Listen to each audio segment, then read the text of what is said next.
Hello दोस्तों, welcome back to my channel. अगर आपने अभी तक मेरे चैनल को सब्सक्राइब नहीं किया है तो जल्दी से मेरे चैनल को सब्सक्राइब कर दें। एपिसोड 2 की शुरुआत में चंगवान बहुत हैरानगी से जियालिंग को बुलाती है तो इसके डैड कहने लगते हैं कि क्या तुम दोनों एक दूसरे को जानते हो। तो जियालिंग चंगवान का हाथ पकड़ के कहता है कि डैड ये मेरी गर्लफ्रेंड है। चंगवान इसके डैड से कहती है कि हम यहाँ पर काम की बात करने के लिए मिल रहे हैं तो हम काम के बारे में बात करते हैं। तो मिस्टर शिन कहने लगते हैं कि मुझे समझ नहीं आ रही कि मिस्टर याओ बहुत बिजी हैं कि वो मुझसे मिल नहीं सकते या फिर उन्होंने जानबूझकर तुम्हें मुझसे बात करने के लिए भेजा है। चंगवान कहती है कि मुझे आपके और जियालिंग के रिलेशनशिप के बारे में नहीं मालूम था। मुझे भी अभी मालूम हुआ तो ये नामुमकिन है कि मिस्टर याओ इस बारे में पहले से ही जानते हों। मिस्टर शिन कहते हैं कि अब से मैं ही हमारी पार्टनरशिप के सारे मामलात को देखूंगा। मिस्टर याओ जो भी जानना चाहते वो मुझसे पूछ सकते हैं। चंगवान कहती है कि ठीक है, मैं मिस्टर याओ को बता दूंगी। अब मिस्टर शिन तो यहाँ से चले जाते हैं। अब जियालिंग इससे बात करने की कोशिश कर रहा होता है लेकिन चंगवान इससे गुस्सा हो गई होती इसलिए इससे बात नहीं करना चाह रही होती।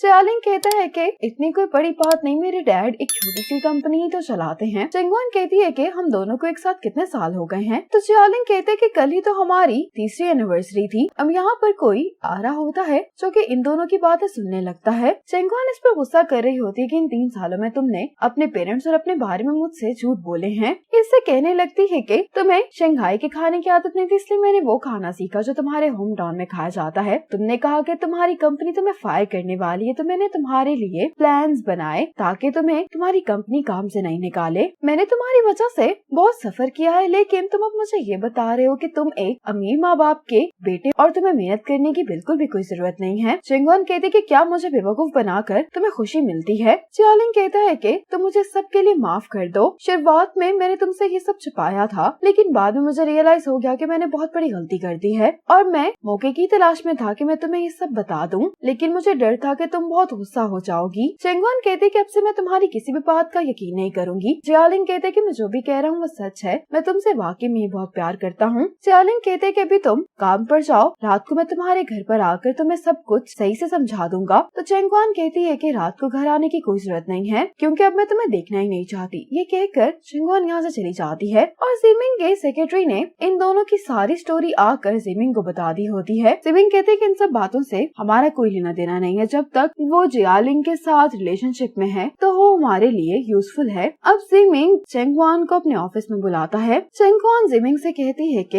एक्चुअल में मिस्टर शिन मेरे बॉयफ्रेंड के डैड हैं और मुझे और उनको आज ही के बाद मालूम हुई, इसलिए उनको ये लग रहा है कि मैं अपने रिलेशनशिप का इस्तेमाल करके ये डील करना चाहती हूँ उनसे। जिमिंग इसकी ये बात सुनकर मुस्कुरा रहा होता है। जिमिंग कहते हैं कि जहाँ तक तुम्हारे रिलेशनशिप की बात रही तो ये तुम्हारा पर्सनल मैटर है और मैं तुम्हारी जॉब के बारे में सोचूंगा। चंगवान जब घर पर आती है तो ये कुछ गिफ्ट्स अपनी मॉम को देते हुए कहती है कि ये जियालिंग ने भिजवाए हैं, आज उसको ओवर टाइम काम करना है इसलिए वो आज नहीं आ पाएगा। ये कहकर चंगवान अपने रूम में चली जाती है। अब मॉम इस बात पर गुस्सा करने लगती है कि मैंने तो कहा था कि ये लड़का भरोसे के काबिल ही नहीं है। चंगवान अपनी मॉम को गुस्सा देखकर बाहर आकर कहती है कि उसे ओवर टाइम काम नहीं करना बल्कि हमारा झगड़ा हुआ है, इसी वजह से वो आज नहीं आ रहा। तो डैड कहते हैं कि क्या तुम लोगों का झगड़ा सीरियस है। तो चंगवान कहती कि नहीं, हम कुछ दिन बाद ठीक हो जाएंगे। इतने में जियालिंग चंगवान के घर के सामने आकर ऊंची आवाज में कह रहा होता है कि मैं गलत था, क्या तुम मुझे एक्सप्लेन करने का एक चांस दे सकती हो। इसकी आवाज सुनकर चंगवान विंडो से बाहर देखती है तो जियालिंग फ्लावर्स लेकर बाहर खड़ा होता है।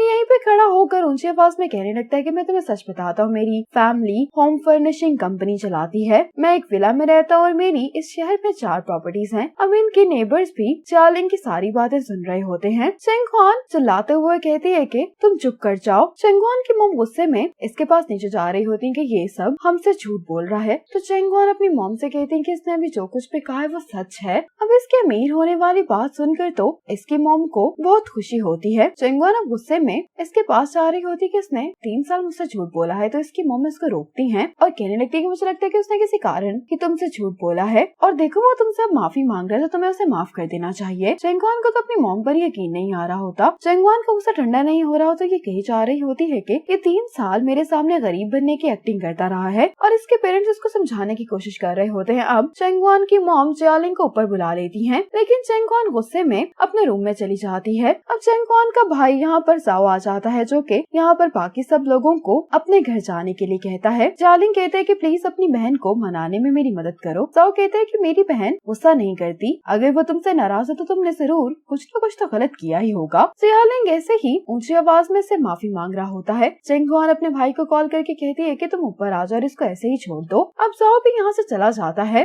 अब चेंगवान अपने साथ जियालिंग को बाहर ले आती है और इसने जियालिंग को पनिशमेंट दी होती है और ये चेंगवान को कह रहा होता है कि एक्चुअल में मेरे पेरेंट्स ने मुझे ऐसा करने के लिए कहा था क्योंकि उनको डर था कि कोई मुझे धोखा दे देगा। ये कहते हुए जियालिंग कहता है कि तुम प्लीज इस दफा मुझे माफ कर दो। चेंगवान कहती है कि तुम्हें मुझसे वादा करना होगा।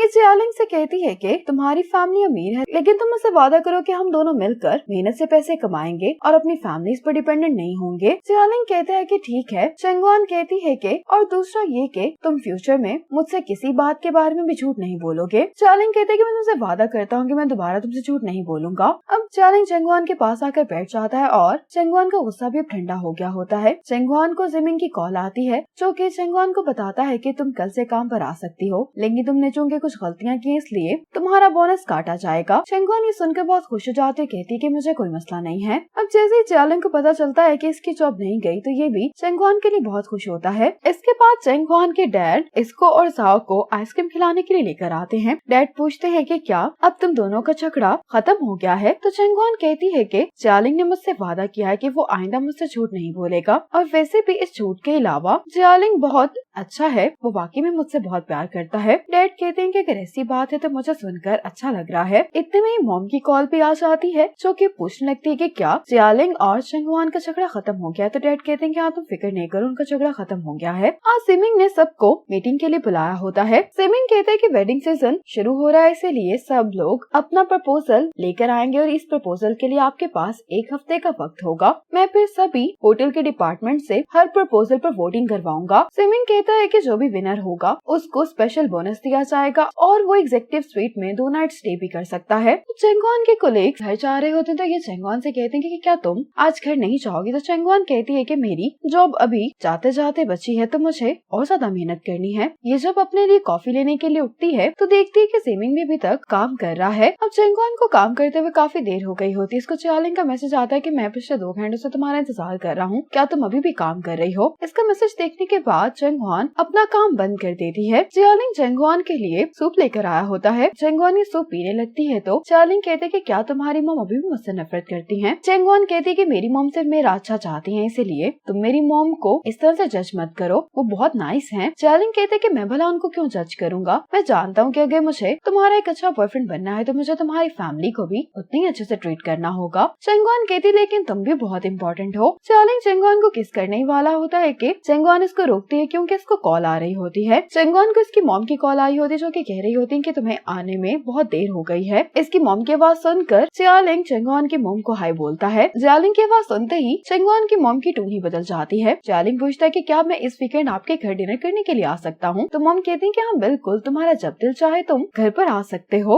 और चेंगवान की मॉम से ये पूछने लगती है कि तुम्हें खाने में क्या पसंद है। तो चेंगवान जल्दी से अपनी मॉम को बाय करके कॉल बंद कर देती है। चेंगवान इससे पूछती है कि क्या तुम वाकई में मेरे घर पर आने वाले हो। तो जियालिंग कहते कि तुमने तो कहा था कि एक सीरियस मसला है और पूछ रहा होता है कि मुझे तुम्हारी मॉम के लिए क्या बाय करना चाहिए। चेंगवान कहती है कि कुछ भी एक्सपेंसिव बाय करने की जरूरत नहीं है, बस कुछ ऐसा बाय कर लेना जिसको देखकर मेरी मॉम तुम्हारी सिंसियरिटी को फील कर सके। चेंगवान की मॉम अब जल्दी से इसके डैड के पास आते कहने लगती है कि कल जियालिंग डिनर पर आ रहा है तो मुझे जल्दी से घर की अच्छे से सफाई कर लेनी चाहिए। तो डैड कहते हैं कि जियालिंग हमारी फैमिली को अच्छे से जानता है तो इतना स्पेशल सब कुछ करने की कोई जरूरत नहीं है। लेकिन मॉम कोई भी बात नहीं सुनती और डैड को भी अपने साथ घर की सफाई में लगा लेती हैं। इसी मोमेंट पर एपिसोड 2 खत्म हो जाती है।